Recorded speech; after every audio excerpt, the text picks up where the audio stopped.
Hello everyone, welcome to this video. It's been a while I made a video on GIS and mapping. I have gone through my channel for a while and I've realized there's a huge interest in mapping and GIS related videos. And I can promise you that going forward we'll be making a lot of videos on them. I started by making a few videos on ArcGIS Pro, and though the response was good, I feel there are a lot of you here who want to work with open source software like I like to do and may not be willing to spend so much money on ArcGIS and related commercial license-based software. And I told myself, what better option than it is for us to talk about QGIS. So in this video, I'm going to introduce you to QGIS. This is not yet a hands-on video. We'll make hands-on videos going forward.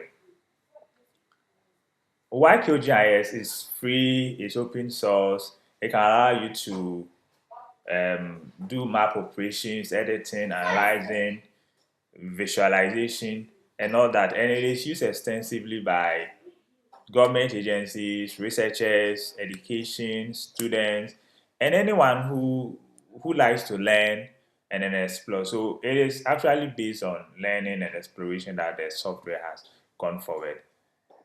Head over to qgis.org. Just search for QGIS.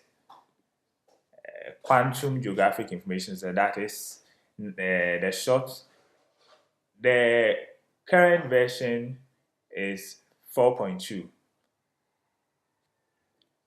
QGIS supports Windows, Mac, Linux. Okay, I'll just go to download, and you can donate. It helps the project to go forward.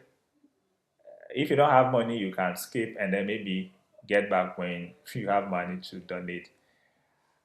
I am on Mac and it's selected, but you can choose for your platform.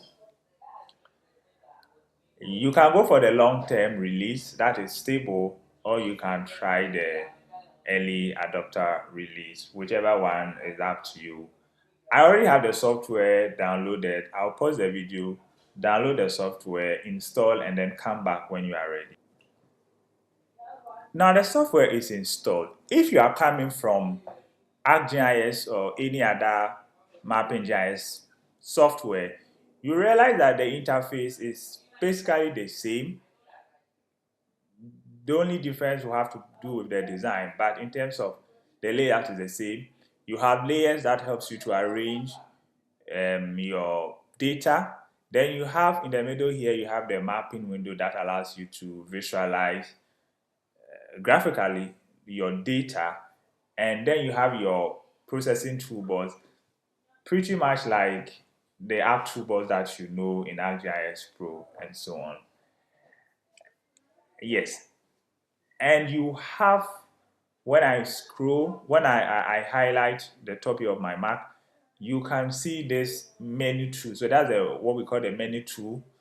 You have the same thing in ArcGIS, and you have projects. You can create and manage your project. You can edit when you have data to visualize. These tools are always active for you to work with. Then view, you can create a new map view. All right, where it currently just appears at the bottom here. So you can create a new map view. You can have two map views and so on. Then layer, okay, data source manager. That is something that you'll be using a lot. It allows you to connect to vector, raster, any data, even on the server. You can connect with the Postgres. I like to work with Postgres a lot. You can even connect with ArcGIS Red server. And one difference, I like QGIS because it gives you that kind of room, flexibility to work with whatever source that you want to work with. It doesn't box you. All right. If you are you are a developer who likes to work with GIS data, then QGIS is the best. Okay, it's a deal for you. I will close it. We will come back to this window a lot. We'll come back to it when we start doing hands-on. Plugins, of course, you are going to work with plugins. Let me close that. All right, so it's open now. Almost everything that you want to do, you can get it as a plugin in QGIS. You can even create your own if you like to. And just like the processing toolbox, most of these things are written with Python scripts. And so if you're a lover of Python, then you are going to love QGIS and several other GIS software. You can work with vector, okay, connect with vector data. I mean, when you have vector data, you can perform vector analysis, okay, various vector analysis, geoprocessing and all that. Same with raster, okay, you can manage your DB and so on. And then I've already opened the processing. If I close the processing toolbox, I can open it from here. Okay, yes, and that is it. Then let's just talk about the quick what we call the quick access to toolbar, which you have the same in ArcGIS. Basically, all the tools that you are supposed to use very often: new documents, new projects, save, layouts, zoom in, zoom out. You have all that arranged, and you can always add your own. All right, folks, so not to make this video long, this is just a brief intro to the the QGIS software, and we are going to dive deeper and work with vector data, raster data. We'll create maps. We are even going to connect to data. You have your data in MySQL, Postgres. We'll teach you how to. I'll teach you how to connect to this data and then work with it. So we are going to learn a lot.